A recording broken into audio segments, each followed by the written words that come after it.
Hello, everyone. My name is Oluwaseun Teller, Head of the Future of Diplomacy at the University of Johannesburg's Institute for the Future of Knowledge. On behalf of the Institute and the Institute for Pan-African Thought and Conversation at the University of Johannesburg, I would like to welcome you to this important event. Africa Day is observed on 25 May each year to commemorate the founding of the Organization of African Unity in 1963 and its transformation to the African Union in 2002. The Africa Day is also celebrated against the backdrop of the independence of African states from European colonialism.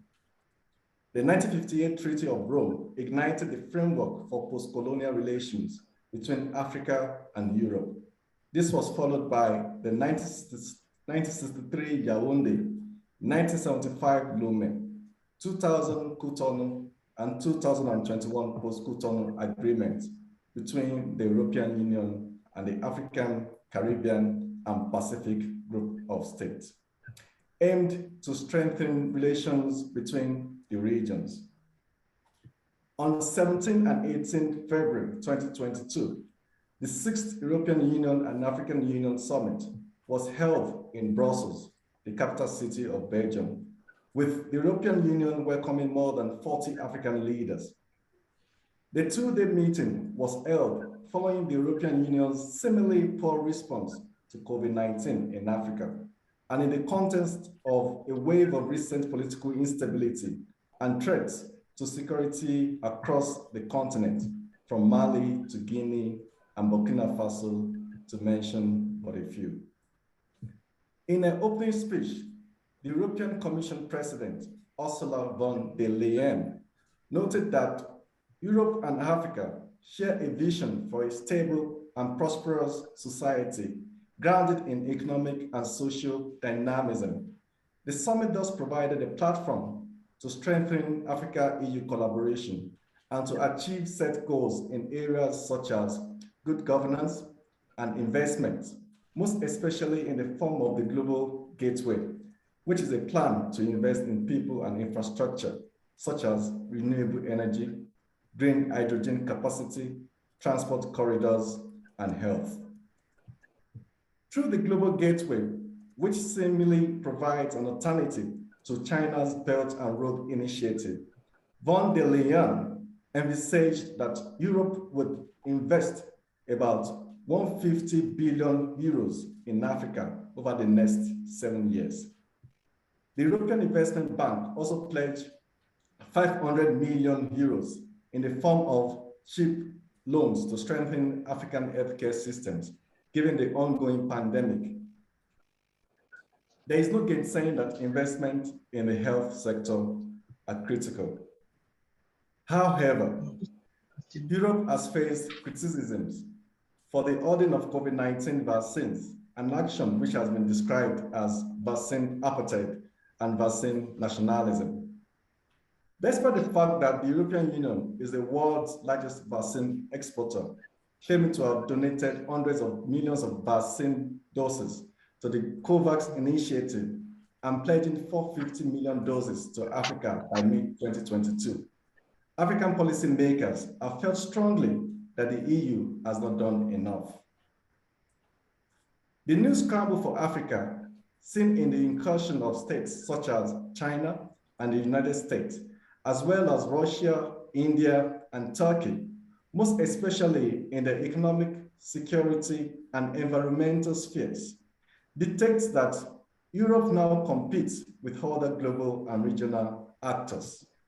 These states, particularly China and Russia, have become quite assertive and appear to aspire to fill the void left by traditional actors, such as the United States, France, and the United Kingdom, who are losing their hegemonic grip on African states. The imperative to reset the relationship in the face of common opportunities and challenges prompted the African Union and the European Union to commit to a joint vision for 2030 during the 2022 summit. The key commitments, as stated in the declaration, include 2 unions with a joint vision, a renewed partnership, a prosperous and sustainable Africa and Europe, renewed and enhanced cooperation for peace and security, an enhanced and reciprocal partnership for migration and mobility, and a commitment to multilateralism. It is against this backdrop that the Future of Diplomacy Research Group at the University of Johannesburg's Institute for the Future of Knowledge and the Institute for Pan-African Thought and Conversation have organized this webinar to examine the future of Africa-EU relations amidst the recent scramble for Africa. The chair of today's event, Ambassador Howard Sakin Ahmad, permanent representative of the African Union to the European Union in Brussels, is represented by Mr. Francis Bokilo, who is a senior cooperation officer at the African Union Permanent Mission in Brussels. Mr. Bokilo previously served as partnership advisor at the United Nations Development Program in Congo, Brazzaville, and as an economist at the International Monetary Fund Office in Congo, Brazzaville. Mr. Bokilo, you have the floor. First of all, I would like to thank the organizer for this very important invitation. And I would also like to apologize on behalf of Ambassador Sakin, the AU permanent representative in Brussels, who unfortunately could not make it because he has an urgent commitment. So I think it is an honor for me to chair, not to chair because I'm not an ambassador, but just to maybe to moderate this meeting. Let me say maybe a few words. I think everything has been said, but I just want to add maybe 2 or 3 things. I think this meeting is very timely. It is very timely for 3 reasons. The first one, we are, as you know, we'll be celebrating Africa Day tomorrow, and I think it is very important for us, for African, also for our partner, to look at what Africa has achieved. But it is also good, I think, for us to see the way we are interacting with our partner. And in this particular case, the European Union, as you know, the European Union is the main partner of the AU. It is also the largest trading partner of Africa. And I think China is just behind or not too far. Now, the second reason, I think it has been also said, we have just concluded the sixth AU-EU summit. And I think there is a general feeling among the African, among the experts, that the AU-EU relation will not be the same.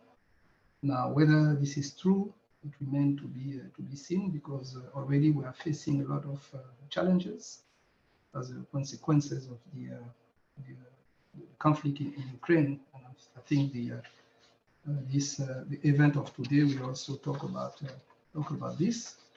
And the last point also, it is very important to recall that the Africa-EU relation is very complex because it is multiform. We have many partnerships. We have the AU-EU partnership. We have the Africa Regional Protocol under the ACP-EU agreement. You have agreement between the EU, South Africa, agreement between EU and Northern Africa. So I think it is really challenging to have a coherence between all those agreements. So the question is this fragmented cooperation approach beneficial to Africa? This is one of the questions we are asking ourselves. And the second question is if that's the case, how we can ensure coherence between the various cooperation framework. I think this is one of the questions I think we have to discuss during our meeting, and I hope the seminar will answer some of these questions. So having said that, I think we can proceed with the meeting. After the opening remark, we'll start with the panel discussion. We have Ambassador Kaire Bwende, who is a former Namibian ambassador to the European Union. Ambassador Bwende, I think I know him, and maybe if he sees me, he knows me as well. We have Professor Patrick Bond, who is working at the Department of Sociology, University of Johannesburg. And then we have Professor Jesper, I hope I can pronounce his name correctly, Barnjesen, the Nordic Africa Institute, Uppsala, Sweden. So, Ambassador Kaire Mbwende, you have the floor, please. Thank you very much for inviting me to participate in this panel on the eve of the African Day. Africa Day is a condensation of African dreams and aspirations. The dream of a political, emancipated Africa, economically developed, and social advancement. Key to this dream is African unity expressed through African integration that is contained in various instruments. And this is the basis, such as the continental, such as the African Union itself, the Abuja Treaty, and the last one being, of course, the Continental Free Trade Area. Now, I'm mentioning this as a basis on which Africa is engaging with any external actor or external partners.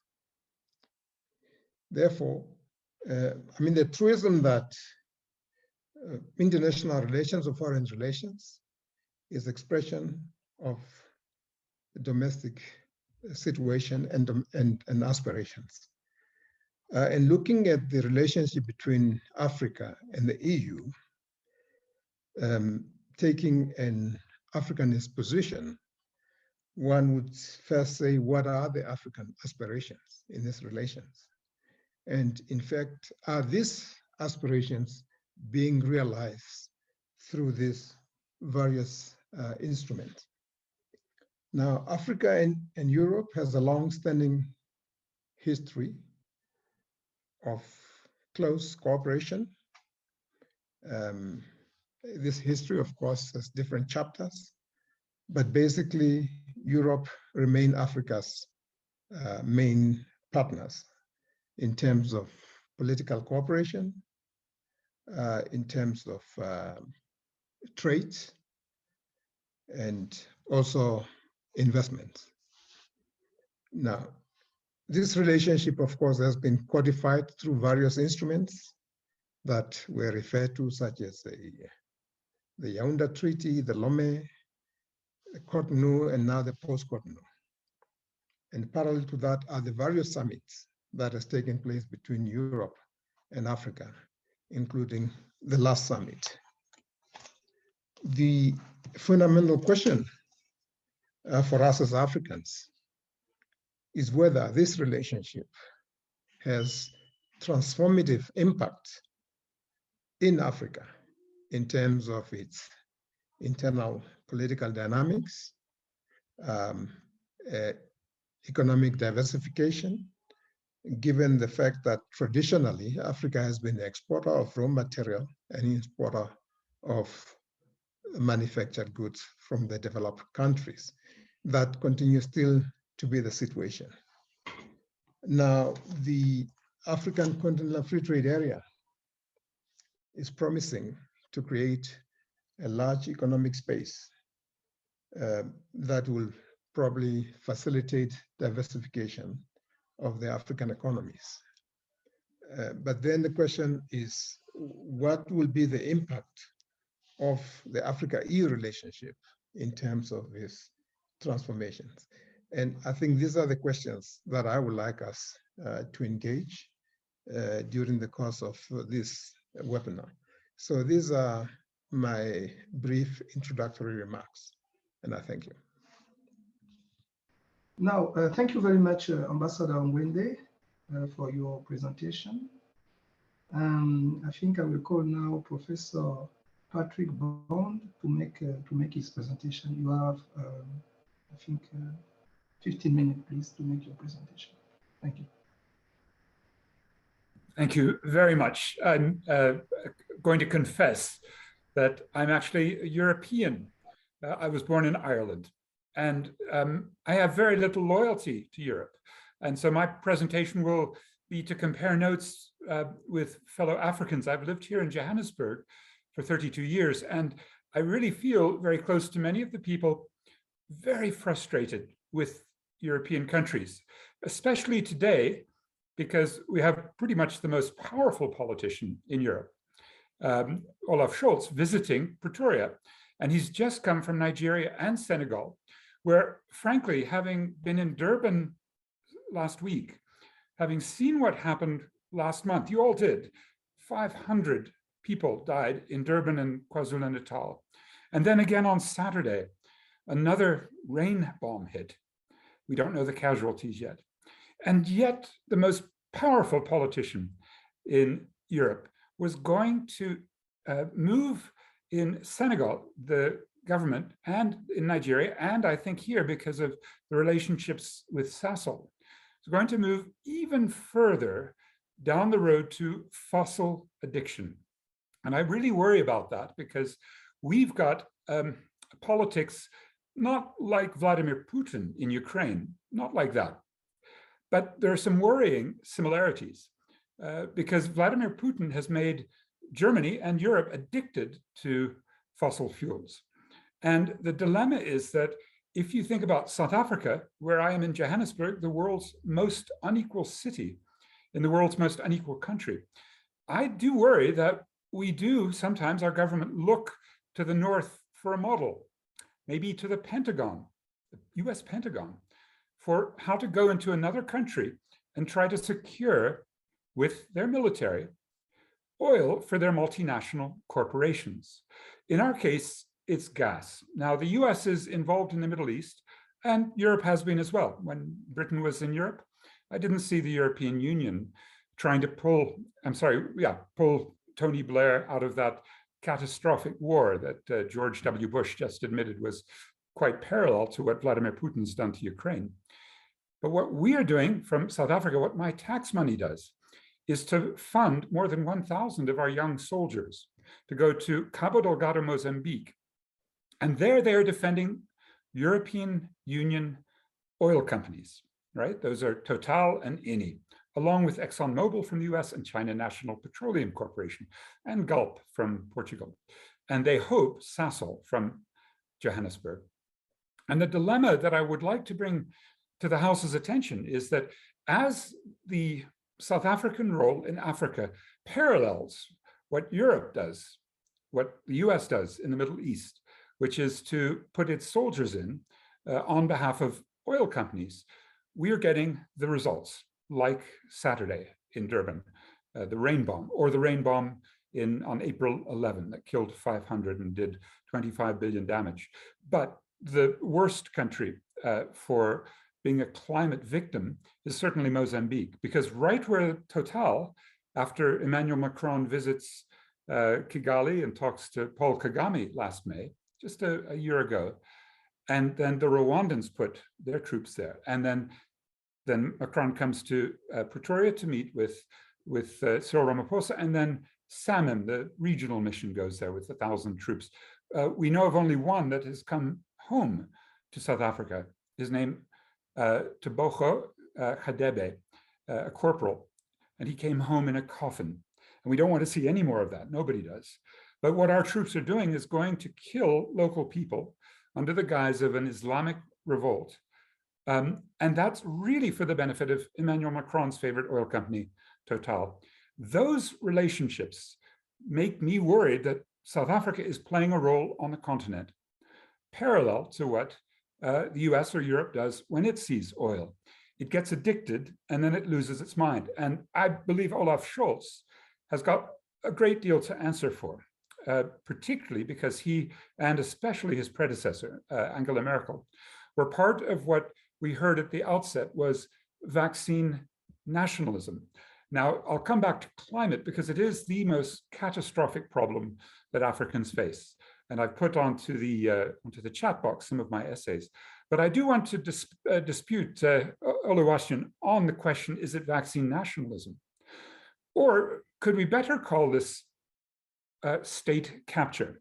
Europe, as the executive committee of the bourgeoisie, pardon my French, pardon my use of an old European, Karl Marx, Europe goes to the World Trade Organization since October 2020, when Cyril Ramaphosa goes there, and when Narendra Modi, when Kenyatta, when Mswati, when over 100 heads of state go and sign saying, please, let's do for COVID vaccines and treatment what 20 years ago we did for the AIDS medicines that took them off intellectual property with a waiver so that we could make them on the continent without the copyright, without the intellectual property, without the monopoly of these big Western pharma corps.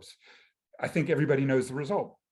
In this country, South Africa, we went from a low of 52 life expectancy in 2004 up to 65 just before COVID. Now, that is because activists, along with some courageous health ministers from Africa and from other countries affected by AIDS, they said to big pharma corps, we need to decommodify a life-saving good. And I would then ask anyone in any relationship with Europe, oh, we have a great Norwegian pal coming up, Jasper, to talk this through from the European perspective. But I would ask you, is it right that the corporations of Norway, of Switzerland, and especially of Germany, and especially of the UK, have again and again blocked the waiver requests that came from South Africa and a few other countries, backed by more than 100 in the WTO. This is not vaccine nationalism because the people of these countries, ordinary people of Norway, they don't dare come to many of our countries because the danger of COVID, we're in our 5th wave right here in South Africa, because the Norwegian government has worked against the Norwegian people and all the people of the world. So I think vaccine nationalism, will you forgive me, Oluwaseun, for being critical, that's too gentle. We really have to call it what it is. It's state capture by big pharma corps, right? And anybody else hoping for intellectual property, I mean, the most important is Bill Gates because his whole fortune depends on the monopoly on the software that I'm using. I'm sure Jasper and others will talk about the crisis of migration, but I think we all saw the hypocrisy of Europe, warmly welcoming Ukrainians, as they should, but at the same time, still being Fortress Europe on migration from Africa. Or when they address migration, it's merely to say, we'll give some of you in North Africa a deal, a kind of G20 deal when the Germans hosted the last time in 2017, basically to try to stop the migration from the continent over the Mediterranean.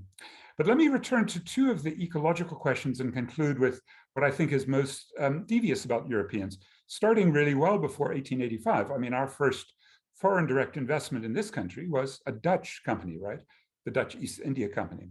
And their slaving and looting and raping has never stopped, really, has it? I mean, let's be quite frank about the economic conditions, such as the foreign debt, the odious debt.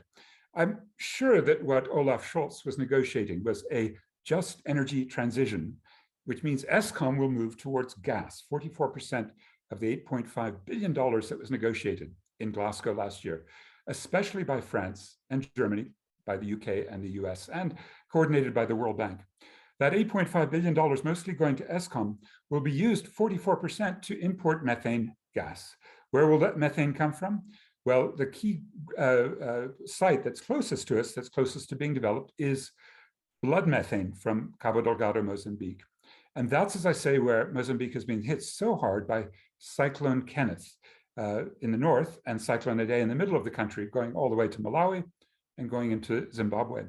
And so therefore, I'd ask any European in the House, like myself, when are we going to pay our climate debt, our reparations that are due? Well, we know that the reparations that are due the people of Durban, 25 billion rand in the province, mostly in Durban, it's not going to come from the government. They've already said, Enoch Ganagwana said, we have an austerity regime. well, why do we have an austerity regime? I put it to you that it's partly the signing off in August 2020 that Godongwana's predecessor, Tito Mboweni, did with the International Monetary Fund, amplified in January this year with a loan from the World Bank. And yeah, let's be frank, the World Bank, IMF are European and US controlled institutions. So we are really squeezing ourselves. We've cut the health budget in this country during the COVID pandemic as a result of not having the resources. Now, the very simple, ethical and economically efficient way to deal with the climate crisis is to invoke what we call polluter pays. So if you've done the pollution, you owe a debt to those who are victims, and you owe a debt to the planet. How much should the debt be? Well, the European Union has a crazy scheme called the emissions trading scheme. And essentially what the gambling by privatizing the air, that's what it is, right, in the EU ETS. And it was basically at a $3 or €3 per ton of carbon for much of the 2010s. Then in 2018, the Europeans put some constraints. So the price of pollution, right, your ability to pollute if you're a European company, suddenly goes up. It's now over 100. But I see this as extremely dangerous, not as some celebration that now Europe has got the magic of the market to solve the climate crisis. And the reason is that if you look at every European stock market and the South African stock market and the New York, NASDAQ today, New York Stock Exchange, they're going way up, but they're also crashing. They're crashing now because of the big data problems. So we're talking about gambling on the continent's future because Africa is the hardest hit by climate change over the next 20 years and did the least to cause it. And that brings me to one of the major questions for the European Union. Will they then put sanctions, climate sanctions, on countries that have high levels of gas or of oil or coal in their energy supply or in their production systems? So I hope everybody is aware that there's a carbon border adjustment mechanism, climate sanctions. Now, there are many of us who think that our multinational corporates in this country need to cut their emissions and need to stop relying on the 90% of our energy that comes from coal, because South Africa is the third highest emitter in the world per person per unit of GDP. Only a European country, the Czech Republic and Kazakhstan, are higher using that measure. And the dilemma for us all is that South Africa needs to cut, and we are very weak when we're talking about our environmental movement. I'm very involved with it. And we're too weak to persuade our minerals energy complex. And what we know is that President Ramaphosa has been saying, actually, we do have to cut emissions because we have so many exports, 250 billion rand a year to the European Union. And those will be, those are the ones that are going to be in aluminium, in steel, in petrochemicals, in automobiles, in high carbon exports, because Europe needs to stop leakage in which its companies will sneak in those products from high carbon sites when they have higher restrictions. So between the financial speculation that goes on with the EU emissions trading scheme, the privatization of the air, the climate sanctions, which have never been really properly workshopped with activists who also want to stop the high carbon activities of big multinational corporations, and the refusal to acknowledge the climate debt. If you take all of those aspects together, the climate criminals are not only here in South Africa. Well, I am too. I have a high carbon output because of frequent flying, and I owe a climate debt. I think maybe a few of you in the House do. But the damn thing about Europe is that they are cheating. They are refusing to acknowledge it. And they even wrote into the Paris Climate Agreement an article that says, if you sign this, you acknowledge we have no liabilities, no ecological debt, no reparations are due. Now, this is sickening, partly because they also squeeze us on debt repayment from their own banks, from the Paris Club, from the IMF and the World Bank, and especially on odious debt like the European loans, KfW, the French, the British, US, those loans to Medupi, right? This is a criminal power plant that was the subject of Hitachi's bribe of our ruling party, the African National Congress. And it's the main reason South Africa is in such high foreign debt, about $170 billion, why our company Eskom is effectively bankrupt. And so if you're Olaf Scholz today meeting Cyril Ramaphosa, you want to make sure that KfW will be repaid by Eskom for this criminal, odious loan, the loan to Medupi power plant, or Kusile. And if you do that, then what you need to do if you're Olaf Scholz is make sure Eskom repays you, which means you give it another loan. This is Machinisa economics, isn't it?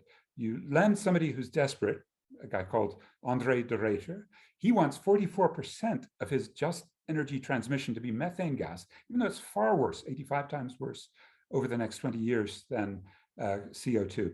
And I'll wrap up by making just two last points, because what I've described with the ecological power of Europe and the World Bank, IMF, that it helps to control with the US, the West's control over the climate policy requires a massive overhaul, climate justice.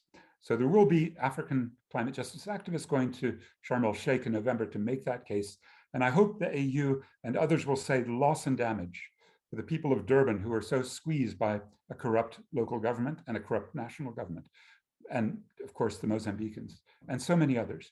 The second to the last point is about a broader looting of the continent through minerals and non-renewable resources. We call this unequal ecological exchange.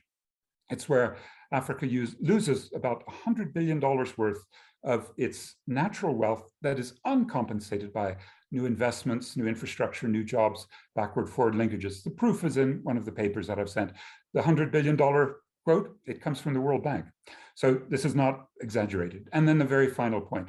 Why can't Europe stop its criminality in economic activity, such as all of the corrupt firms active here? And there's just too many to list, but particularly the capital flight. I mean, you have extreme illicit financial flight sites like Amsterdam under Europe. You've really got to handle, and Africans have to demand that these tax havens be shut down and that the illicit flows stop, because they can stop from the top, not just the bottom. Very final point. Anything I've just said here, it sounds cheeky. And as a European, someone born in Ireland, I don't have any fear and I don't have any patriotism to speak this kind of truth, because it is why Africa is being absolutely exploited by Europeans, not just in 1885 when they carved the map up without an African in the house, but with the neo-colonial relations. But I'm not the only one. I'm merely a backroom academic, you know, in an armchair. I will be protesting at the African Development Bank tomorrow because it's also a subsidiary of Western power, and they're financing blood methane in Mozambique. Big protest in our Johannesburg branch of the AFDB, so I can get out on the streets. But really, I hope that those in the House who might feel that you need to go inside the system, you need to be in the AU, you need to be in bilateral relations with European ambassadors. My last point, you can certainly benefit if you give voice, as I am trying to do as a mere academic, utterly irrelevant, but you can help give voice to those activists out on the streets who are making these very points much more eloquently, with more force, with more moral strength, and with more staying power than European imperialists or South African sub-imperialists. Thank you, my dear friends. Thank you for being patient and accepting my cheeky talk. Okay, thank you very much, Professor Bond. Now, let me ask Professor Jesper Bjernersen from the Nordic Africa Institute, Sweden, to make his presentation. Thank you, Mr. Bokilo, and thank you to the organizers for including me in this event. I'm really honored to be here. And thank you also to the previous speakers for their provocations. I think this is really the sort of the spirit that I also want to engage in with this talk. So much of what I will try to say really aligns with what has already been said.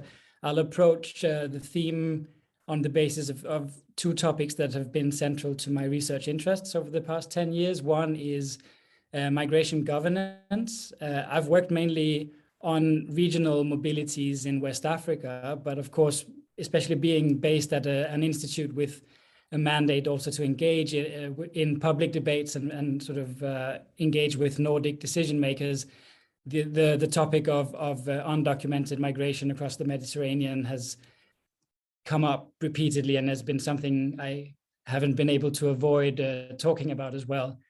The second sort of strand that I want to address is the escalating, let's call it a security crisis in the Sahel region of West Africa. And I want to focus particularly on France's recent withdrawal and the subsequent European withdrawal from Mali. So looking at those two topics, so on the one hand, the issue of migration governance and a particular focus on the European debates around migration from Africa recently, and the second, the European withdrawal from Mali and the Sahel region recently. I'd like to sort of hopefully extend the critique that Professor Bond also engaged with of basically of sort of European attitudes towards their partnership with Africa. And I know that this is, these kinds of critiques are repeated endlessly also by people much more eloquent than myself, but I've been looking for a way to kind of articulate what I said the fundamental issue in somewhat rhetorical terms. I hope you'll indulge me in that sort of more rhetorical exercise, because what I want to suggest is, and I'm using here the recent reflection by Achille Mbembe, who's a scholar and public intellectual at Wits University. He asked the rhetorical question, is a new deal between Europe and Africa possible? Sort of suggesting that some fundamental change is needed. And this really goes against the spirit, I think, of the most recent EU-AU summit, where Europe very much sort of evokes the long relationship with Africa, the long partnership, not just its centrality as the main trading partner, but also this long historical relationship. And of course, that's fairly ironic considering the renewed outrage and criticism against the reproduction of colonial power structures and colonial, neo-colonial relationships between the two continents. So it's ironic that Europe is evoking this long history when that long history is a history of exploitation and a very unequal relationship. So is a new partnership possible? I think that's the question I want to interrogate.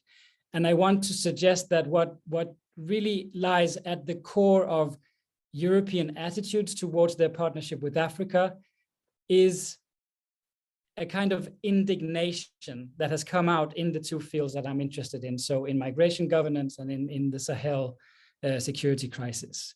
So indignation, and I'm not a native speaker of English, but I'm reflecting about what indignation means. And I looked to the dictionary, and the definition is that indignation is an anger aroused by something unjust or unworthy. And I want to interrogate these two meanings: anger against something unjust on the one hand and something unworthy on the other hand, because those are two quite different meanings. So if we look at the first definition, or the first aspect of indignation, Che Guevara, of all people, said something about that a long time ago. He said, if you tremble indignation at every injustice, then you are a comrade of mine. And there is a spirit in indignation that I think we can all recognize, that one can become indignant about injustices that we observe. Sometimes this is the way Europe evoked its partnership with Africa. Europe is acting on an indignation over rights being disrespected or overlooked, about oppression by authoritarian regimes, etc. There's an indignation as a call to help. So this is an anger against injustice. This has been present, for example, in France's rhetoric around its withdrawal from Mali. The withdrawal from Mali and sort of the aftermath of that relation, the two military coups in Mali recently, France has argued that it is unable to collaborate with the military junta currently ruling Mali, that it will not support a military regime, and it will not direct its funding to help or to support a military regime. The background to that claim from France and from Macron is that the junta in Mali has been posing new demands towards the collaboration with France and with other European partners. It has put a line in the sand trying to argue that as a new government, it has the right to redefine and rethink the collaboration agreements already in place concerning the fight against jihadist violence in the Sahel region. But I will come back to the European reaction in a little bit. So Europe has evoked this sense of indignance against injustices, including then an undemocratic government in a country like Mali. There are parallels now in other countries under military rule, take Guinea, take Burkina Faso, where Europe is finding it hard to collaborate with military governments. On the migration side, we've seen post-refugee crisis, this was already alluded to earlier, we've seen a virtual collapse of the European asylum system. This is often what is meant when we're talking about the refugee crisis in Europe. It's not so much the fate of people that are actually displaced, for example, as a consequence of the Syrian conflict. It is rather the crisis, the bureaucratic crisis of the collapse of the European asylum system, which is threatening the very existence of the European Union. That is why I think it has raised such anxieties. If Europe can't agree on its internal border control policies, for example, the very notion of a union is under threat. So I think that's one primary reason why the issue of migration has been so polarizing in the European context. What is interesting also to see in that regard is that if you look at European debates, they have been extremely polarized. It's not fair to say that all European actors have been sort of categorically against immigration or against the arrival of African migrants. There have been a lot of support for migrants and for refugees in Europe. But we see a strange discursive convergence. We see some strange parallels between the rhetoric of the far right and of the center-left governments in many European countries. And it is about refugee protection. Most European politicians are claiming to base their policy ideas on the concern for the well-being of people on the move. So even when you have far-right activists arguing, for example, the processing of asylum cases in a country like Rwanda, they are saying that they're doing that to spare the lives of migrants who drown at sea, to assist people and prevent the dangerous journeys they take to arrive in Europe. So of course there are diverging intentions behind the rhetoric, but there is this weird convergence that we're all talking about the well-being of migrants and the well-being of refugees, but evoking very different policy perceptions on the background of that.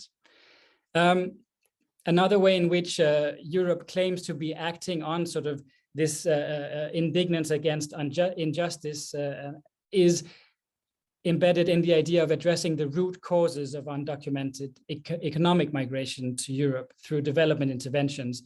The claim from the European side there is that by investing or by rebranding really long-standing development cooperation as a migration related intervention, again, Europe will help save the lives of aspiring migrants who might risk their lives through undocumented journeys. So in that way, Europe is positioning itself as being sort of the upholder of a moral authority, both in terms of not negotiating or collaborating with military governments and in fighting for the well-being of migrants and refugees.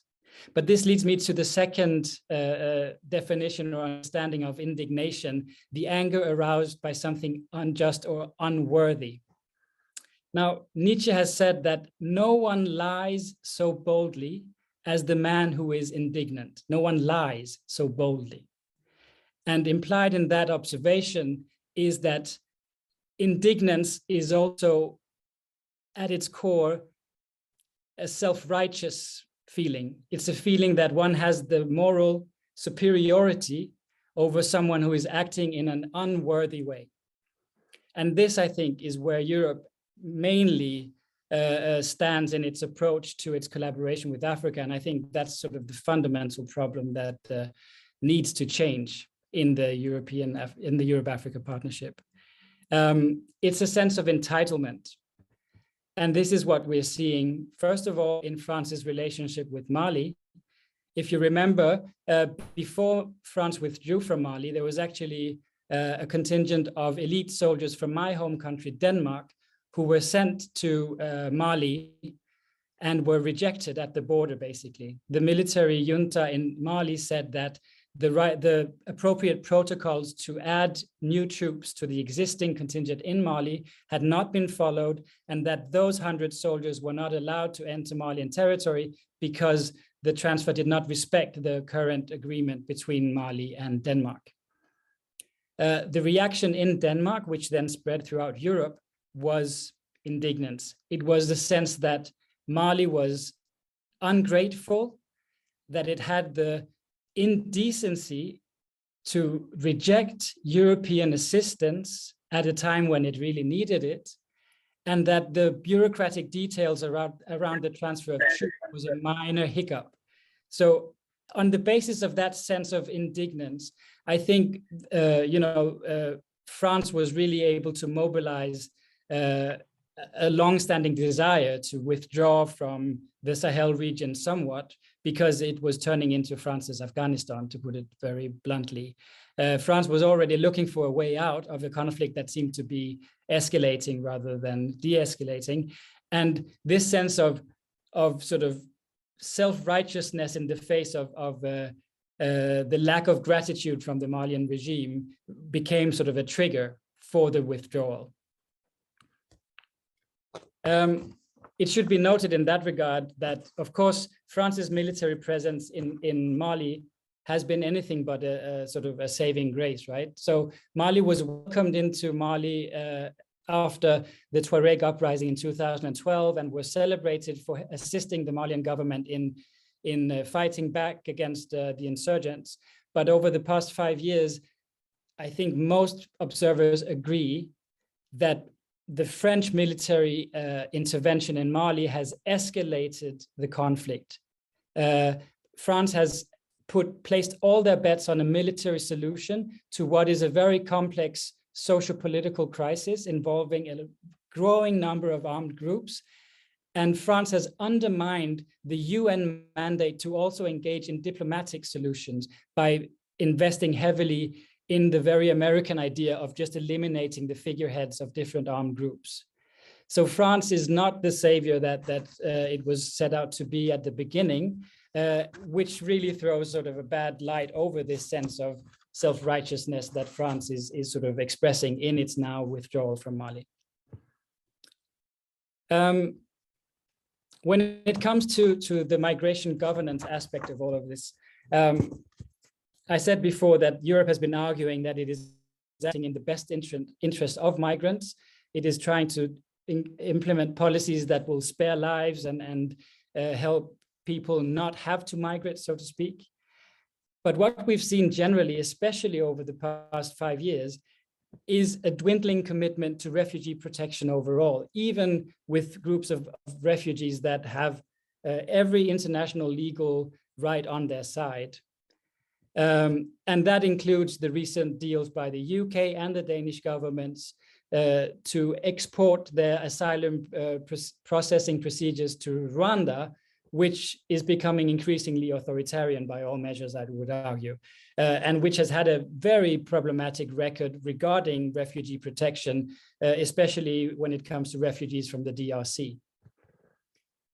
And to me, from a migration point of view, that's not even the worst indictment of the European agenda. What is even worse is that in its approach to handling asylum seekers and refugees, it has in parallel criminalized economic migrants. It has made a very rough distinction between those worthy of protection, which is a shrinking number of refugees on the one hand, and then economic migrants, often from sub-Saharan Africa on the other hand.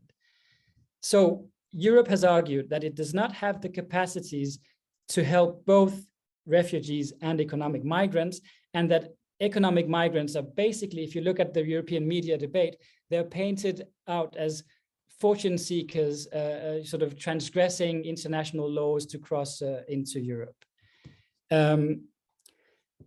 So in that regard, Europe again is sort of basing its fundamental approach to migration governance on the sense that we in Europe have a moral superiority, and that when migrants cross borders illegally, that is their defining principle.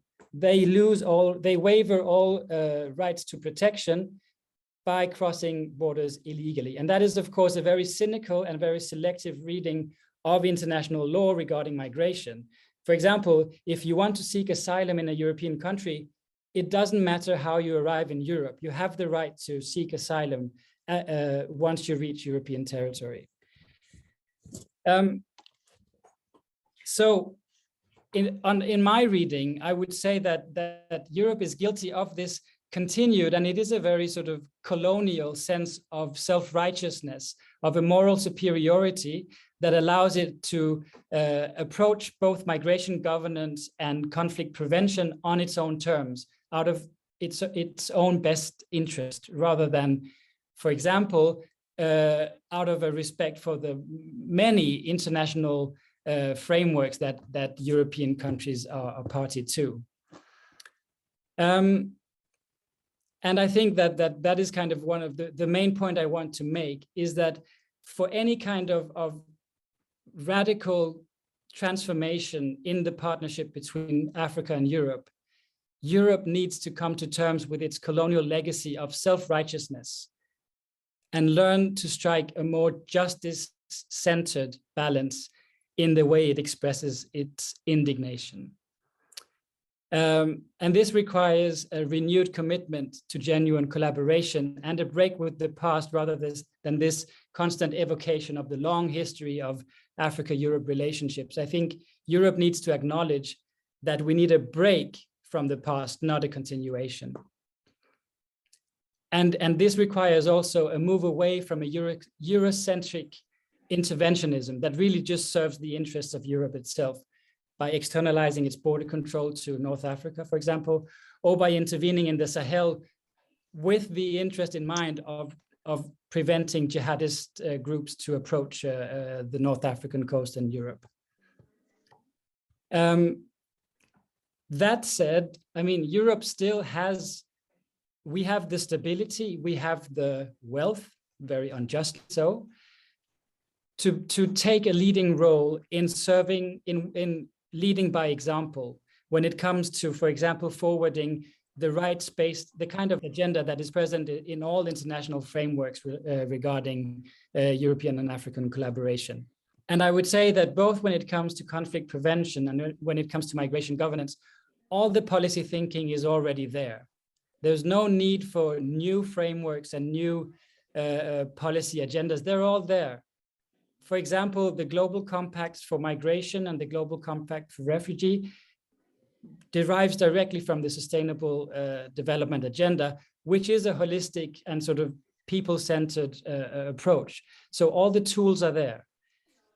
When it comes to conflict prevention, what the Sahelian countries have been saying for years now is that we need a more holistic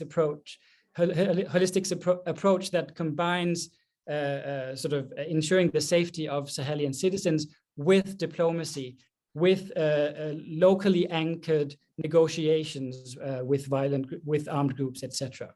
So I want to end, and I'm sorry for taking too long here, with a quote from Machel Mbembe's recent reflection about the European and African partnership. He says, "Human security, political stability, and regional peace are compromised whenever an environment of brutality is allowed to take root and flourish, with the inevitable consequence of producing one crisis after another. Instead of contributing to financing freedom in Africa, Europe has erected military interventions and migration containment as the pinnacle of its Africa policy. This has become a major factor in the continent's destabilization. It is not sustainable. In fact, it is inhumane." And I'd like to end there. Thank you. Okay, thank you very much, Professor Bjarnesen, for this very interesting presentation. Thanks, Mr. Francis Bourguillon. I was just minding the chat box. I think, let me just introduce myself. Yeah, My name is Anthony Kaziboni. I'm the head of research at the IFK. So regarding the questions, we will take questions in rounds of 3. The first person will be James. James, please come on. Thank you very much. And I want to thank you for the invitation as well, and the panelists for this very rich discussion that they've stimulated. My question goes to you, Prof. Bond. I think the problem, as you've put it, with regards to Mozambique, which you've used very well to illustrate the challenge of this relationship, is clear. But do we not have beneficiaries in Africa? Because if we didn't have beneficiaries of this kind of relationship, the toxic one, as I always prefer to call it, then Europe wouldn't be probably be going on with it. And have you tried to also compare the nature of this relationship and the more recent relationship that is developing between Africa and China? We sort of seem to see parallels. And so why blame Europe in that sense if in getting into a new relationship, we are having pretty much the same dynamics? So it would be interesting to hear from you as to whether we do not actually have beneficiaries from this kind of relationship on the continent.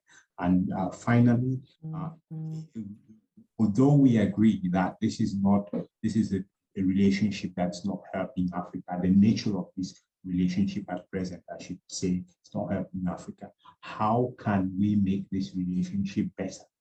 Because of course, it is practically not something to envisage a kind of grand divorce or complete divorce between Europe and Africa.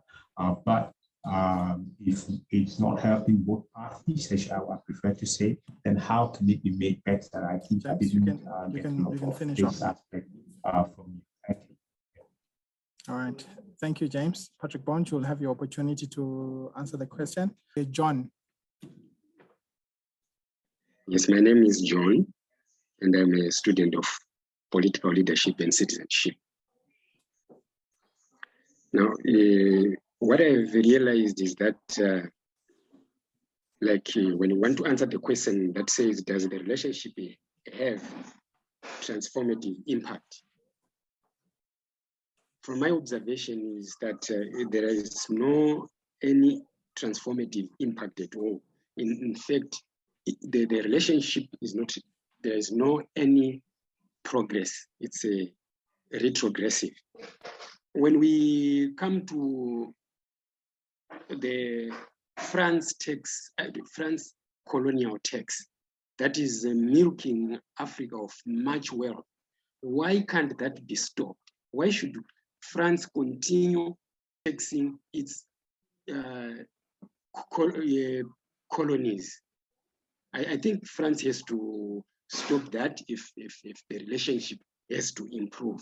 Coming to the issue of refugees, we've also seen that when the Ukrainian crisis started, much effort was put by the European countries to assist people from Ukraine, as compared to what is happening in Africa. When it happens in Africa, it's not taken as serious as what we have experienced or what we have witnessed in the recent past. So if ever this relationship between Africa and Europe is going to manifest in a stronger way, there should be some equal treatment from both sides. And as a partnership, I want this word that is being used, the partnership. Partners in a partnership should, in a way, benefit. But if we look at the Africa-European partnership, it's one-sided. That is very unfair. Thank you very much. Thanks, John. Let's give an opportunity to Samuel. All right, thank you very much. My name is Samuel Olorontoga. I'm calling from the Institute of African Studies, Caltech University in Canada. Thanks. Great to hear Professor Patrick Bond as usual in his usual element. I just want to say the challenge we are having with EU-African relations cannot be divorced from what Willem Du Bois refers to as the color line, the problem of the 20th century. I think that is the foundational problem, that and until we address that, we just continue to get angry, get emotional. Like the second speaker said, this has been the problem. We've been talking about this. If we don't realize the fact that Africa, French Afrique, that Africa is part of Europe. Africa is a tangential part of Europe. Without agency, without subjectivity, that problem will continue. If we want to reenact this relationship, we have to look at that from the point of view of equality. We have to look at that from the point of view that Africans are not inferior human beings. Until we address that, we'll just be meeting at different forums. I'll be talking. Yesterday, I read in the New York Times about how Haiti, after Haiti defeated France in 1804, France levied Haiti to pay for enslaving them. It's so funny, and you see that still happening in French Africa, that we're having a Franco-African country paying colonial tax to France. This needs to be addressed fundamentally. Let's look at the point of equality. Are we really partners in this relationship, or we are still seen as inferior people that needed to be civilized? Thank you very much. Thank you. Panelists, you have an opportunity to respond. We'll start with Patrick. What a great team you have, my dear colleagues. Please send your students over to sociology at UJ, because we really are very, very grateful for stimulating and challenging and profound questions. So a couple of more little small essays that address them. But I think, James, you're really putting your finger on it. What is the alternative? If you don't like Total and Eni from the EU and ExxonMobil from the US and the China National Petroleum Corporation, those are the big four. If you don't like them coming to Mozambique, like many of the activists, the progressive activists, environmental groups, Justice Ambiental, the UNAC peasant movement, the Southern African People Solidarity Movement, if you don't like that, what do you say? What many of these groups, I think most of them would say is, frankly, what we need to have is a system by which Europe and the West and the global North, like Patrick Bond in Johannesburg, that we agree we pay our climate debt. We can discuss the amounts. I have some ideas, but we should pay our climate debt. And with that funding, we should persuade Mozambique to leave fossil fuels underground. Now, it sounds audacious, right? It sounds absolutely out of the question. But there is one country in Africa that did propose this, and that was in what's called Nationally Determined Contribution, NDC proposals to the UNFCCC, right, the United Nations Framework Convention on Climate Change, to the Glasgow Conference of the Parties 26. That was last November. Do you remember what happened when one African country said, we will leave our fossil fuels underground if you in the North, if you in the international community give us concessional finance? Well, as I said, because of other conditions, such as Eskom being bankrupt, and because big European and Western countries wanted to get their money back, $8.5 billion suddenly emerged. We don't know the terms, but they're meant to be below market.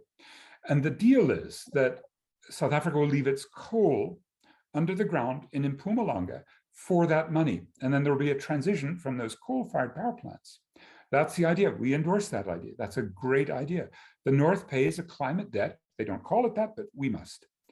And then the South, South Africa, must leave its fossil fuels underground. It's a compensation for the North having already taken the, let me call it, environmental space, right? The atmospheric ability to emit, because that's already gone because of the North's overuse. No one can contest that. So we need to set up a system. This is the alternative, and I describe it in a couple of the essays, in which if the fossil fuels are left underground, then the North must pay.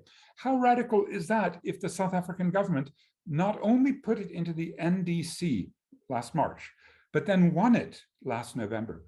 Why aren't other African countries moving in this direction?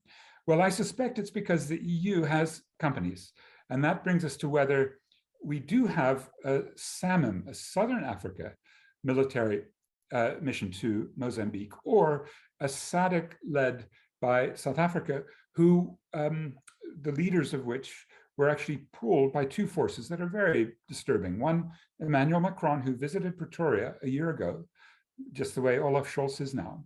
And second, by the hope that Sasol, our main local oil company, will also get a piece of that, and that we can run more pipelines from Mozambique here. These are all the wrong reasons to intervene, aren't they? To put our young lads at risk, the way the US put their kids at risk in the Middle East, the way Europeans do.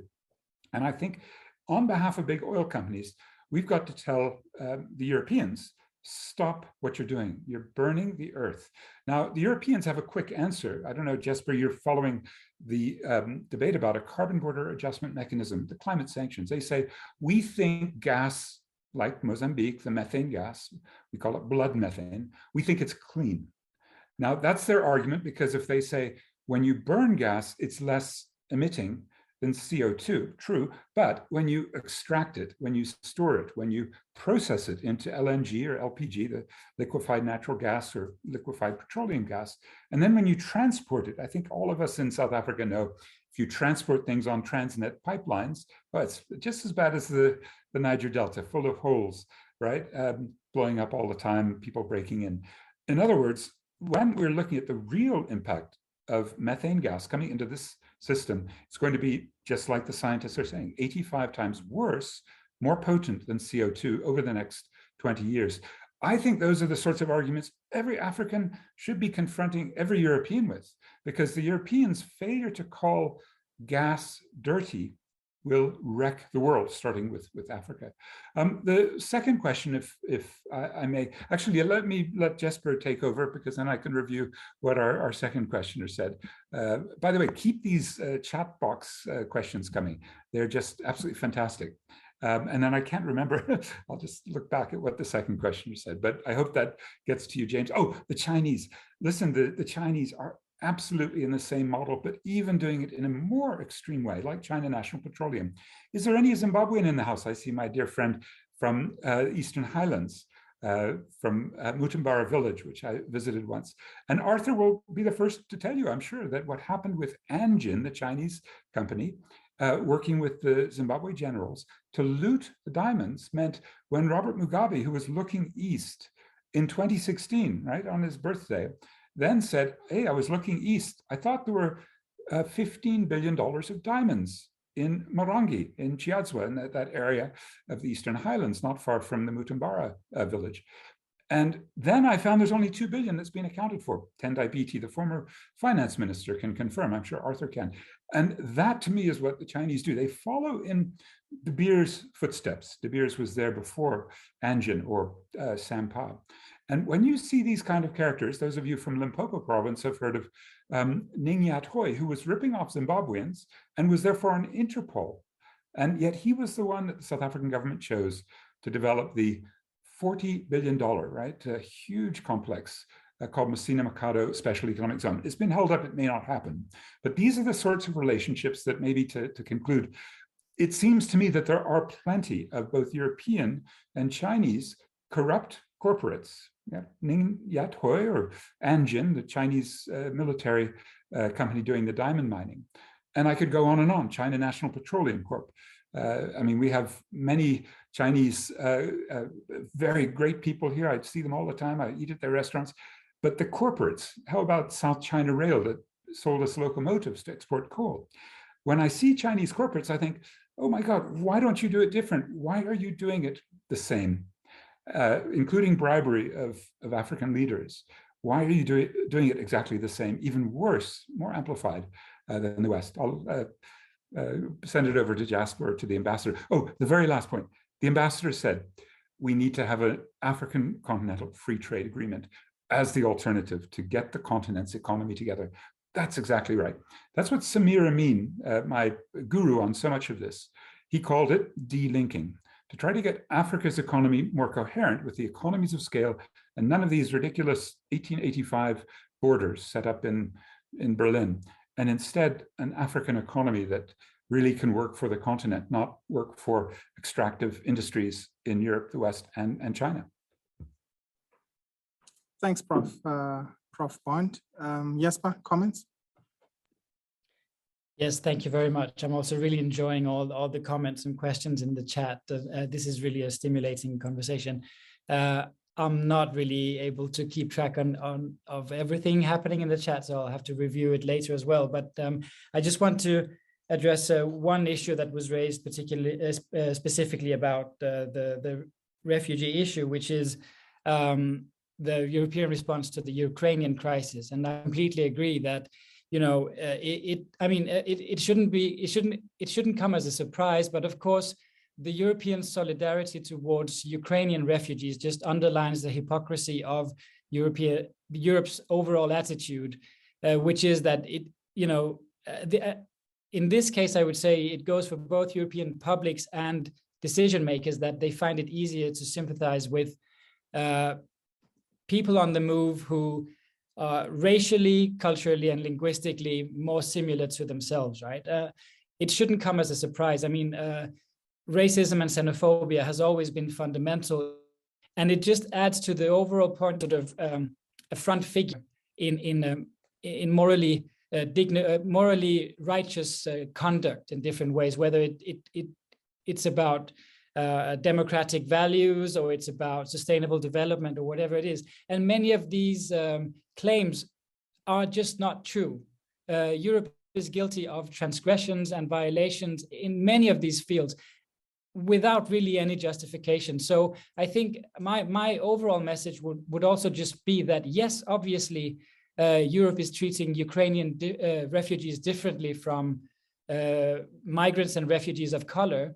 And that's just one more reason why a continent like Africa has to look inwards rather than outwards for its models, for sustainable societal structures, models, and also for its sort of models for refugee protection. I think there are interesting experiments with alternative models of refugee protection coming out of Uganda, for example. I know there's a lot of criticism towards that as well. But what Uganda was attempting was to offer newly arrived refugees not just housing, but also an opportunity to work, for example, through cultivating.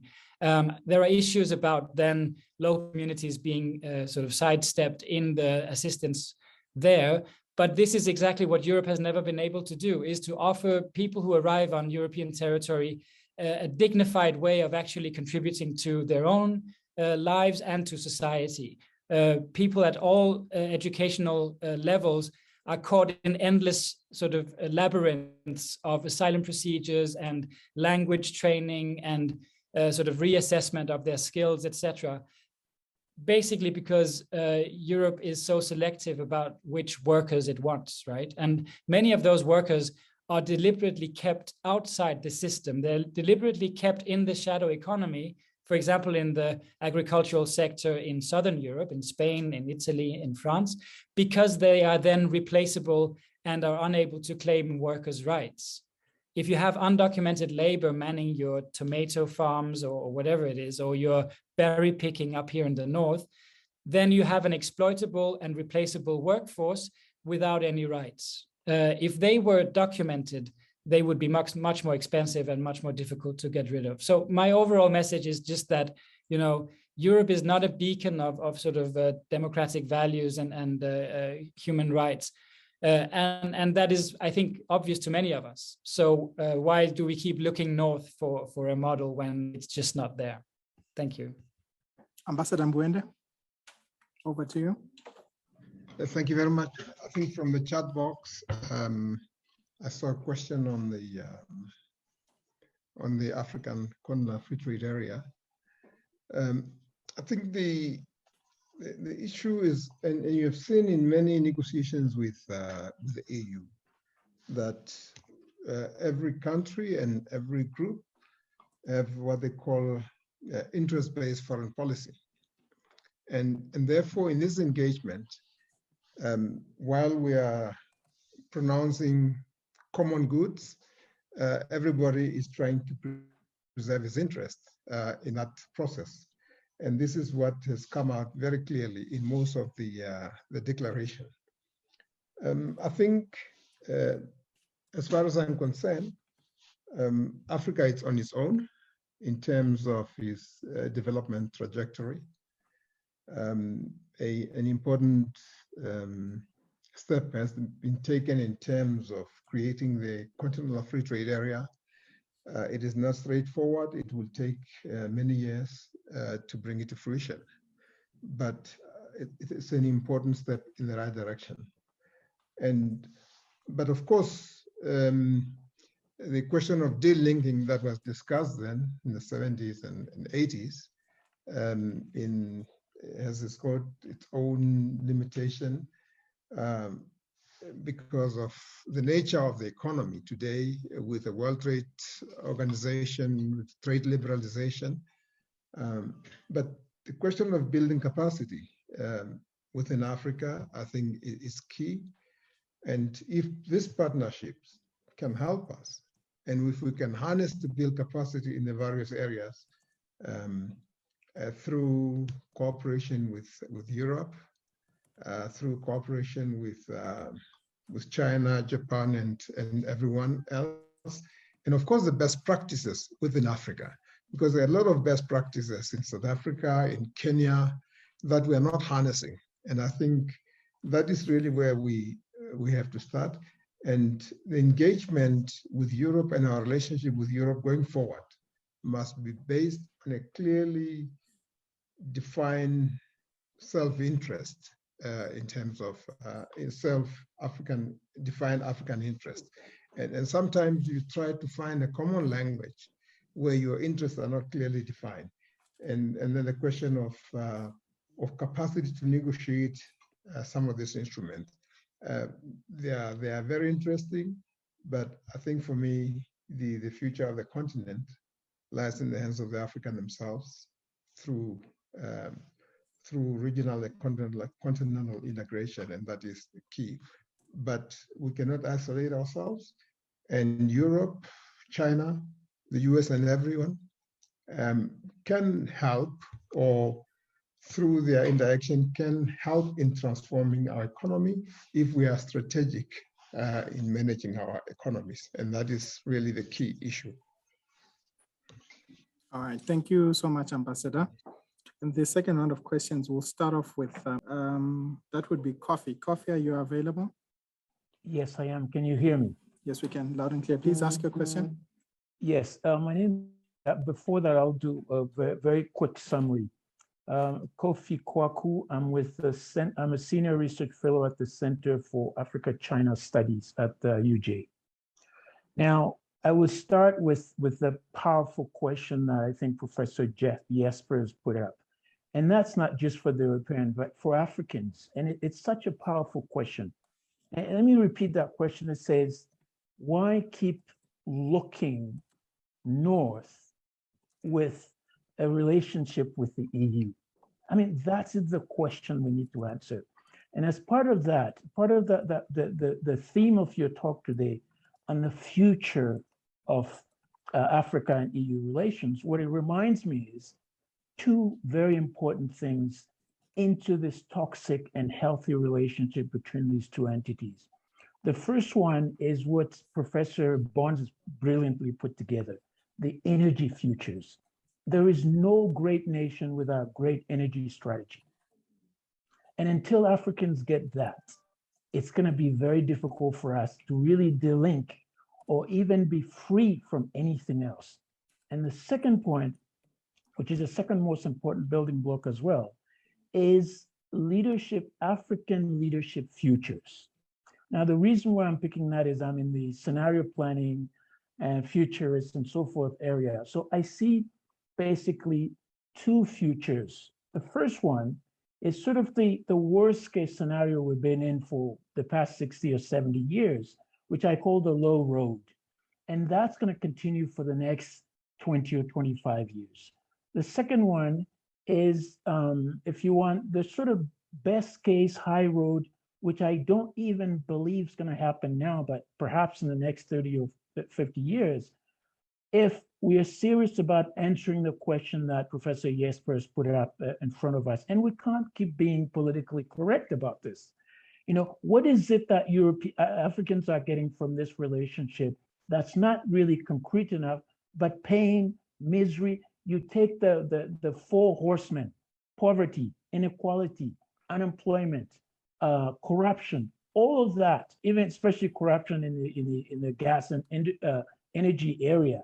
It's Please sum up your huge. question. Yeah, no, so my question is, what do we do with it? But let me close also with something with Professor Jesper.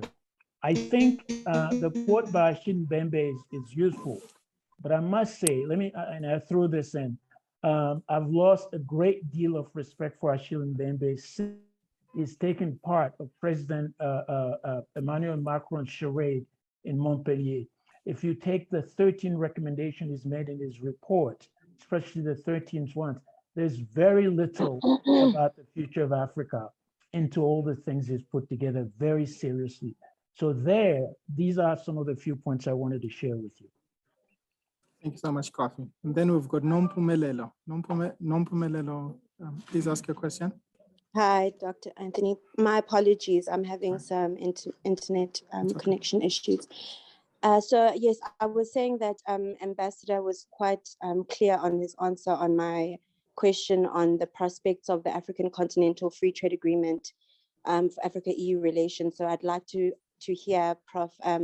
Bond and Prof. Jesper's thoughts on that, and also just quickly their thoughts on the EU's decision to block South Africa and India's proposal for intellectual property waiver on the COVID-19 vaccines. Thank you so much for your contributions. Thanks, Mpho. And then Mike. Now, my own comments that can lead to a question is, I think we've been talking so much about the symptoms, not the sickness itself. And the sickness, in my opinion, the African leaders, when we say things about economic immigration, why are people leaving the African continent? It is because something is not right. And counterparts leaves the excuse for the African leaders to perpetuate their evils. You don't hear African leaders calling at each other when something is going on badly. We don't hear that. Even in the AU summit, these are guys coming together to keep getting fat with their pockets, and when their skin is also. Yes, my question is, when are we going to start pointing the fingers to the right direction? Our problem is not Euro-African Union relationship. It is actually the African leaders. All right. When do we start pointing the finger? Yeah. Thanks, Mike. We can start with Ambassador Mbuende and work our way back. Well, thank you. I think the question of African leaders, and when we talk about, first of all, let's talk about governance and democracy. And I believe that a lot of progress has been made in terms of changing value system in Africa. Those of us who were debating these issues in the 70s and 80s, you recall, they used to say that first development, then democracy. And later on, democracy was seen as a precondition for development. But that as it may, we are still talking about a coups in a number of African countries, but they have subsided substantially. The issue of illegitimate change of government has been addressed in many. In fact, there are resolutions, dating back to the Algiers resolution. And even those coup makers, if you recall, there was a time when, after a leader has come to power through a coup, will be received almost as a hero at a meeting of the Organization of African Unity. No, that is not the case anymore. They are, in fact, pariah, even though they do exist, and therefore the number of countries that are going through this has reduced. But of course, the question of political stability is linked to the question of economic development, the question of poverty and unemployment.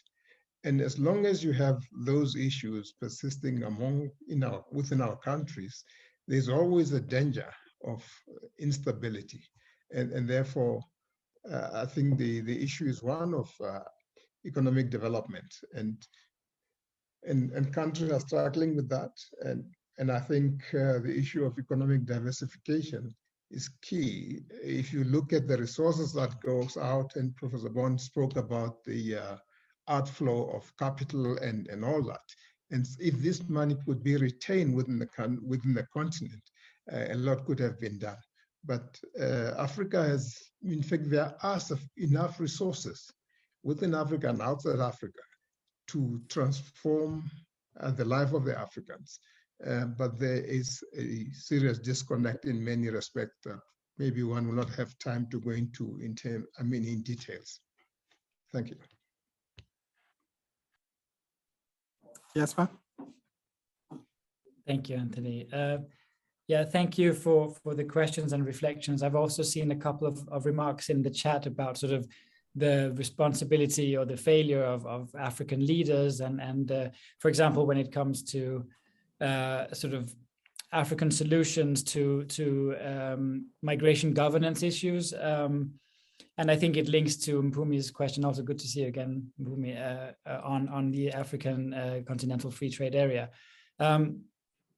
I'm not, I was invited to address mainly sort of the European perspectives on the issue of the EU-Africa partnership. So of course, there's a lot to critique and to nuance when it comes to the responsibilities of African states and African leaders. And I would agree with the sort of oft mentioned critique that the African Union, for example, has had a problem of being quite sort of top heavy, being led by the heads of state, which sometimes have questionable records at home. I think the same goes for the ECOWAS in West Africa, that there are sort of concerns raised that the heads of state are looking out for their own interests rather than the interests of their people. And I think it's important, of course, to keep elected leaders at all levels of government accountable. And I also do think that even if you look at the three recent coups in West Africa, so in Guinea, Mali, and Burkina Faso, what you've seen in all three countries is broad-based public mobilization. People have taken to the streets. Civil society, political parties, religious organizations have organized to hold their governments accountable. And military actors have stepped in, riding the wave of sort of that opposition or that critique, and conducted military coups under the sort of perception that public opinion was sufficiently against the sitting government to sort of legitimize or to allow them to accept a temporary military takeover. But we shouldn't forget that public mobilization that preceded all three coups in West Africa. So it's not a complete sort of democratic backsliding, and as I think some observers are talking about now, it's rather sort of the co-optation of a very important and very sort of legitimate mobilization against, in the effort of holding African leaders accountable, that has then sort of been sort of taken into the hands of the military. When it comes to the migration issue, I do think that, for me, what the African continental free trade area has the potential to achieve is really the vision of the free movement of labor that was so fundamental to the European Union not so very long ago. The notion that mobility is a resource that can be harnessed for development. That is what Europe thought of mobility and migration not so very long ago. And I think there is the potential for Africa to do that maybe even better than Europe has attempted, especially considering the sort of the long pre-colonial history of mobility all across the continent. So I do think there's a lot of potential, but there's of course also the risk that these frameworks are never implemented, or that they're so selectively implemented that they end up benefiting the financial giants of the continent and continue to sort of marginalize the poorest states. So there is a risk that countries like Nigeria, South Africa, perhaps Kenya, Senegal, Ivory Coast, that they become the main sort of, they benefit more from the encouragement of free movement than the sort of descending regions of the continent. So I think there are a lot of obstacles, but I do think that the notion of the free movement of labor could potentially be harnessed in a beneficial way. Thank you. Thanks, Jesper. Yes, thank you very much, Chair. I mean, I think this set of responses by my two colleagues, they're wonderful, and they really help us move the debate. Let me just pick up on one or 2 points. And Pumalelo, Kofi, you had really great questions. The dilemma to find where Jesper's is going with the last question is we do have a really serious problem that is rarely talked about in this sort of, search for African unity. And that is there are some sub-imperialists on the continent. They're mostly in this city where I am, right? And UJ isn't as responsible as Wits University for producing these. I was at Wits and I can tell you the reproduction of criminality. Why would I say that? The Johannesburg business elite, Sandton, go up to Midrand, then go to Stellenbosch and Central Cape Town, then come up to Umhlanga. Those spots are considered by PwC. You can look at their website, PwC/economic crime. Every 2 years they do this study. These spots in South Africa are the source of the worst corporate criminality in the world, according to PwC. Now, many will blame South Africans, and there was a president, Jacob Zuma. Currently, our new president, since 2018, hasn't done much about it, for politicians and bureaucrats in terms of their corruption. But how corrupt are they? In this country, they rank number 110th most corrupt in Transparency International's study that comes out every year. Transparency International, the gold standard for corruption measures. So our corporates are exceptionally corrupt. And if I say to my friends in Nigeria who are in the House, what do you think of MTN? And you'll get very cross, I'm sure, because they're taking your money and moving it to Mauritius. We know all the illicit financial flows, not only by international firms, but by elites. And I hate to tell you that this started when the chair of MTN was Cyril Ramaphosa. So when we're looking at this, let's start getting that next layer of nuance, because Jesper said it perfectly accurately. If you have an African continental free trade agreement and you let South African capital come in, right, they will be just as bad as the West and the Chinese as the BRICS. So I really would amplify what Jesper's saying with those remarks, that I feel terrible in Johannesburg that we aren't powerful enough in the social movements to discipline our businesses. MTN is just the most extreme example.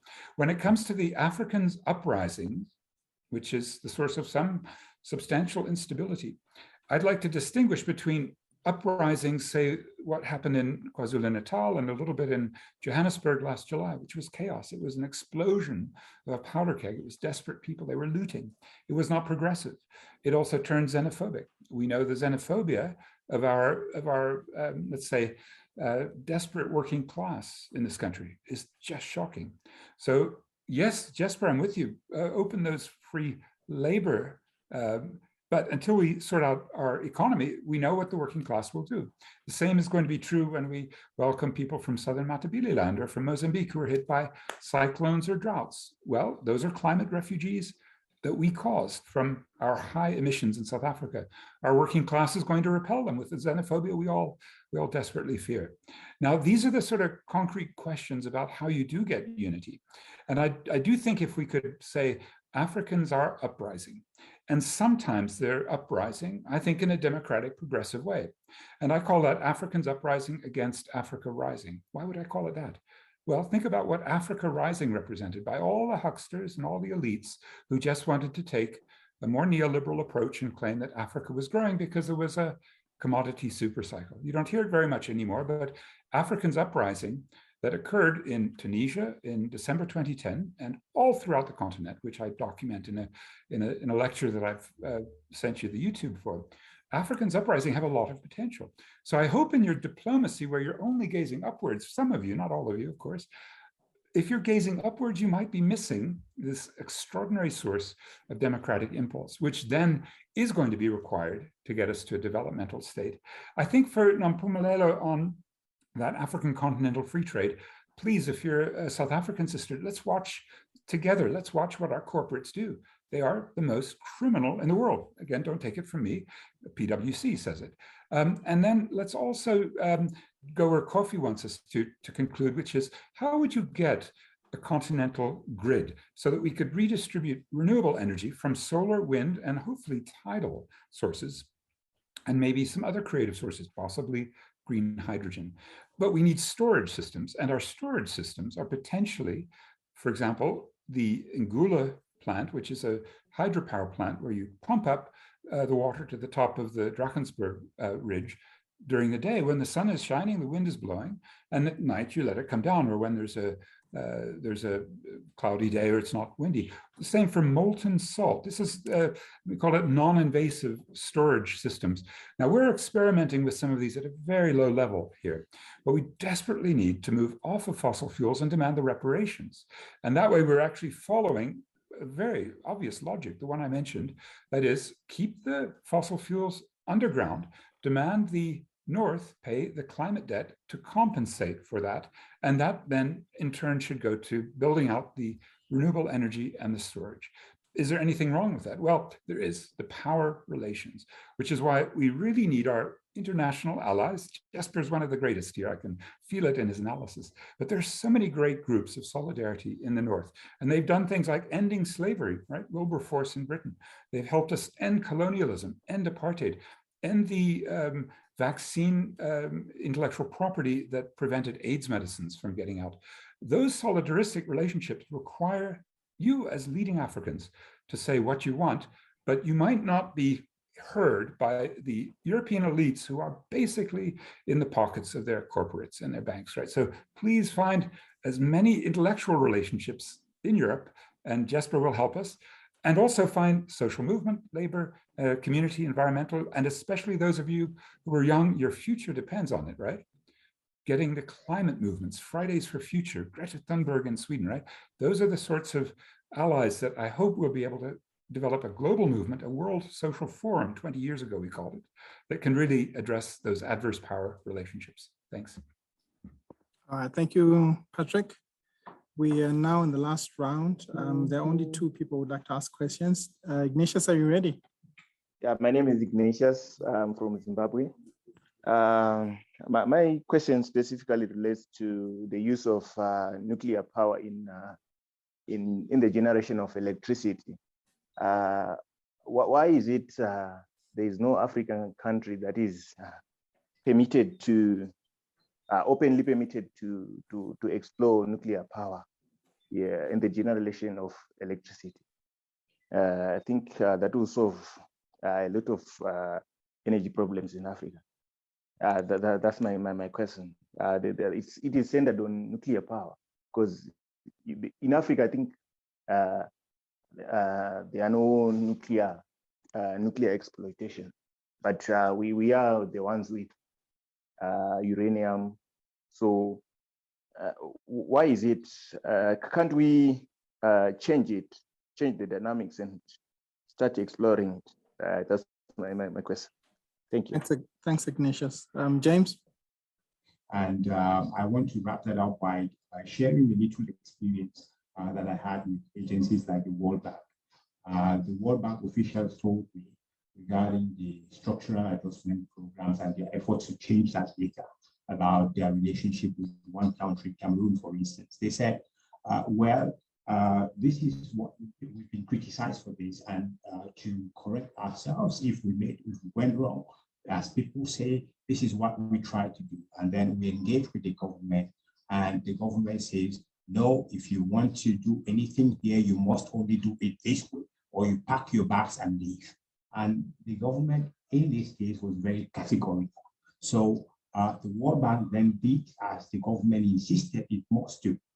They really, I can assure you, because I was very involved with the policy makers at both levels, and the World Bank had no choice. They had to choose between continuing to have a member, these African countries as a member and as a borrower, or pack their bags and leave. And this is what we seem to see in a good number of African countries. And I see this dynamic also with the Africa-EU relationship.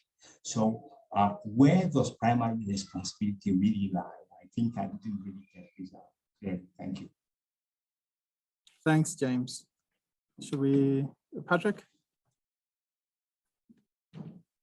Thank you so much. I mean, because of the difficulty, I suppose our digital divide is on display here. I didn't quite get everything, but maybe just for Ignatius, I really think nuclear might be good to avoid. We should leapfrog and go for clean. And the reason is, I happened to study in the US, and in 1979, very close to where I was in Philadelphia, that place nearly blew up. It was called 3 Mile Island. And then in 1986, the Soviet Union, a place called Chernobyl, Ukraine, couldn't manage to keep a nuclear plant going, and it destroyed a huge amount of area and killed many people. The third, of course, 2010, when, or 2011, it was Fukushima in Japan, and that in turn persuaded the Germans shut those nuclear power plants down. It's very dangerous. Now, we did have, Ignatius, a big move to bring nuclear in, led by Jacob Zuma with his friends the Guptas, who had their main uranium mine. And it was stopped. Why was it stopped? Well, they hadn't gone through procedures and processes and environmental reviews and participation, but it was really because activists, two groups, Earth Life Africa and the Southern African Faith Communities Environmental Initiative, SAFC. Those two groups, particularly Makoma Lekalakala and Liziwe McDade, they stopped by going to court and pushing and campaigning. I think that was marvelous, because the cost and the corruption, it was Rosatom, you know what they had done with various governments, but they're trying all over Africa to sign deals. And we do have a major power plant here. It's called Koeberg, and it does supply Cape Town. And when it goes off, it does regularly. There are big problems. And sometimes those are, you know, they're trying to extend it for another 20 years as we speak. But I would say get equipped to get into debates with people. Is nuclear energy, given its costs, insurance costs, building costs, nuclear waste management, and the potential for a catastrophe, is that really worth it? Or shouldn't we take what's free? In Africa, the sun is extraordinary. The wind is huge potential. The tidal energy is enormous. And let's have a continental strategy. The ones that we've been given, particularly by Barack Obama, Power Africa, they aren't working, are they? And it's partly because they are so based on profit, on the need to have a high rate of return for companies like GE. And when our currencies in the continent are shrinking, the ability to repay an investor or to repay foreign credit to make that happen is very difficult. And so I'd end, I know we're just wrapping up. Many of you have asked, and I've been avoiding it because I know you're more capable than me. What is it about some of the leaders on the continent who go along with some of the worst plans of European imperialism, US imperialism, Chinese sub-imperialism, and maybe some Russian sub-imperialism? And I think we go to Walter Rodney, who very much found how Europe underdeveloped Africa in his great 1973 book. And he described many of those relationships. And you go back a dozen years before that. Has everyone in the house read Frantz Fanon, The Wretched of the Earth? And there in the Pitfalls of National Consciousness chapter, all my students must read this. I force it down their throats, but they love it.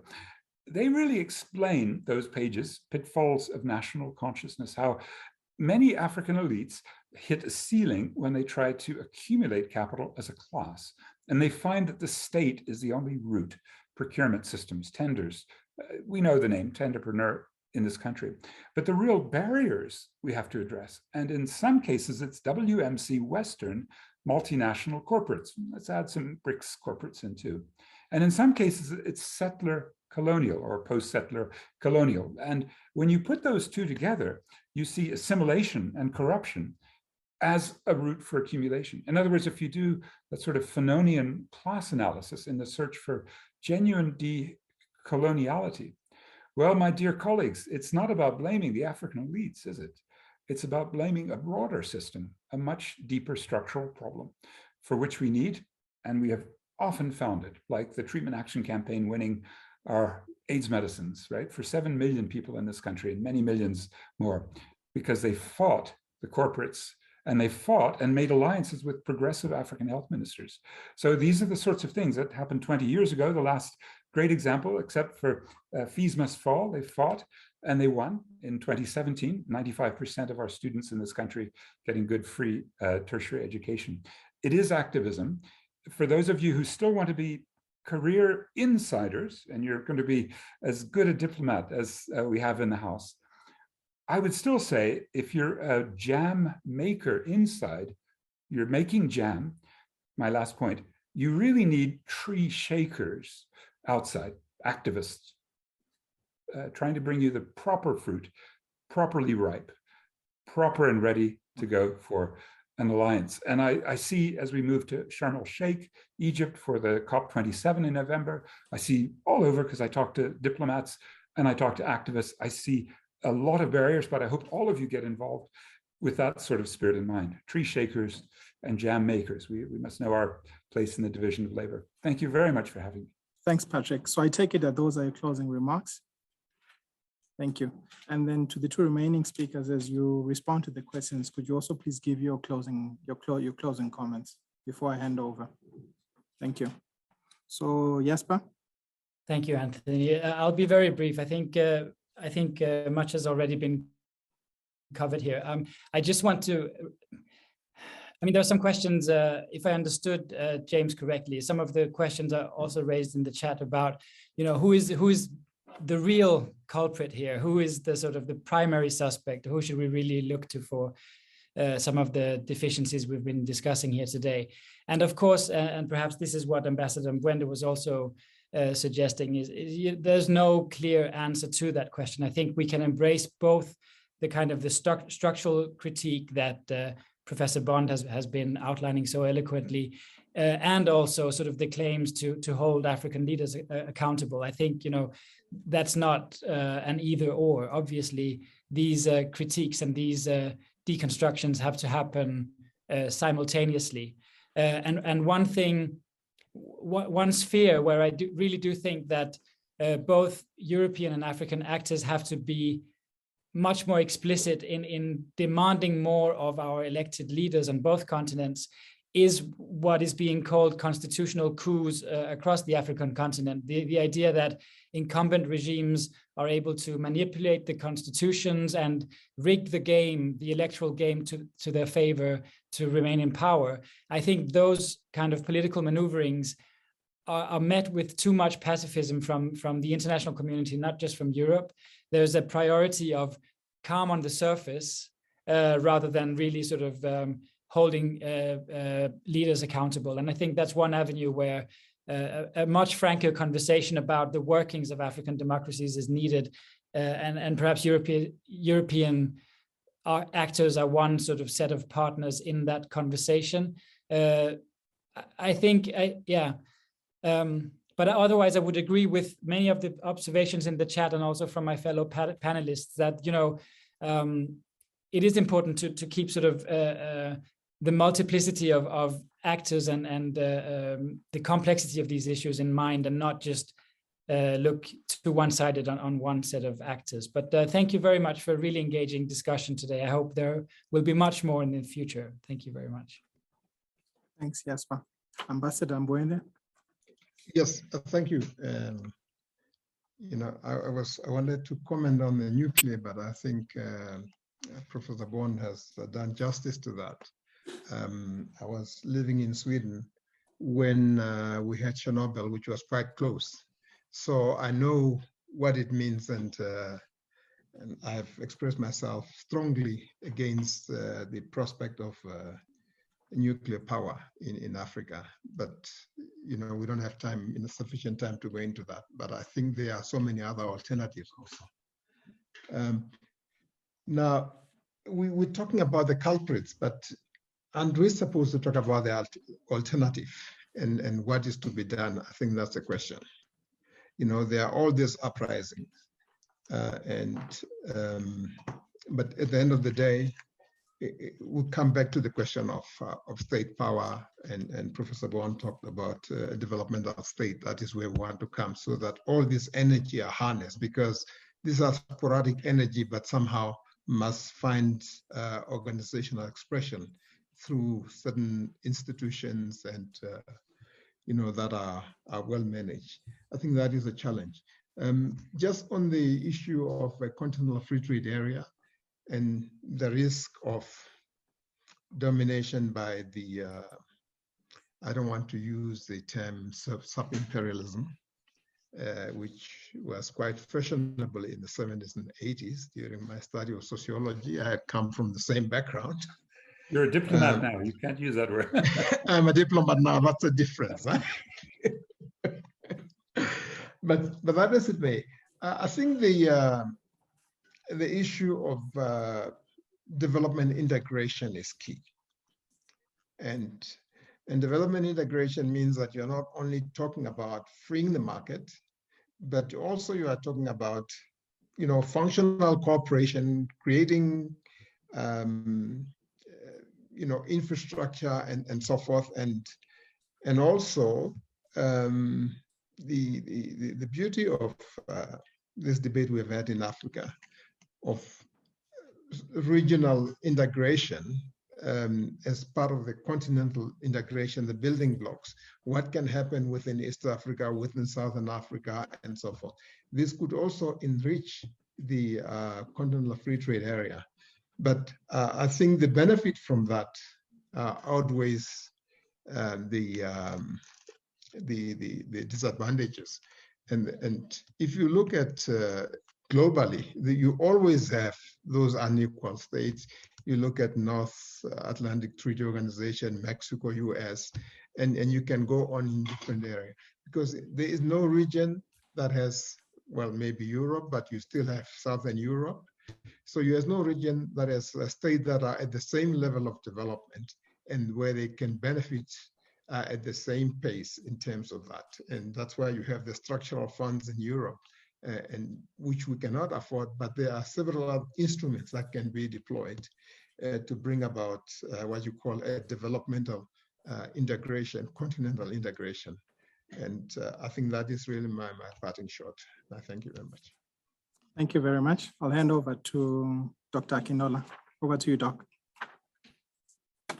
Thank you so much, Dr. Anthony. My name is Dr. Ade Akinola, the head of research and teaching at the Institute for Pan-African Thought and Conversation at UJ. Permit me to actually appreciate our presenters, our panelists, our speakers for today's very exciting, stimulating event. Actually, I also need to extend our appreciation even to the chair of today's event. Thank you so much. Initially, I thought the meeting will only last for 1 hour, 30 minutes, but I just realized 2 hours is gone, and I just felt the meeting should go on and on and on. Perhaps maybe there should be volume 2, just to extend the discussion. And I also want to appreciate our guests, who have been very, very active all through the question and answer session. Thank you so much. The first thing that I would have loved to say is, what am I going to take away from today's meeting? And that has been a very tough one for me, because for me, I would take everything away. Let me just take everything home. I was almost tempted to also say thank you very much and travel safely, but I realized many of us are the comfort of our our little spaces across the world, from Europe to the Caribbean, to America, to Africa, everywhere across the world. Thank you so much for gracing this occasion. But I will just only comment on maybe 2 or 3 things, because I do not want to represent again the 4 panelists. They have said it all. The Ukraine-Russia conflict has actually exposed the asymmetry relations between Africa and EU. Generally and particularly in terms of migration, we have seen it all, that there are degrees of irregular migrations, there are degrees of refugees. Refugees are different depending on your skin color. We have seen that, and what my friend Jesper called the moralization of EU stance on migration governance. We have also seen that all of that are just bunch of rules, something that the Europeans themselves knows that this is not what situation should be. And I also like what one of the speakers said. He said Africa is on its own in terms of its development project. That's a fact. The earlier Africans elite and even many of us coming into that space where we could actually effect changes, realize that Africa is on its own the better. I also want to reiterate what Jesper also said, that don't look up towards the West for a model that is just not there. Whatever they are trying to rationalize, we have known many of the African countries have been on the democratic train for like 50 years. But despite that, what we have seen across Africa has been hopelessness, poverty, impoverishment, and structural violence. So I do not want to, like I said, present again. So I want to thank everybody for attending today's program. I also want to appreciate the Institute for the Fusion of Knowledge and the Institute for Pan-African Thought and Conversation. Thank you so much, and we will see you again. The University of Johannesburg, the future reimagined.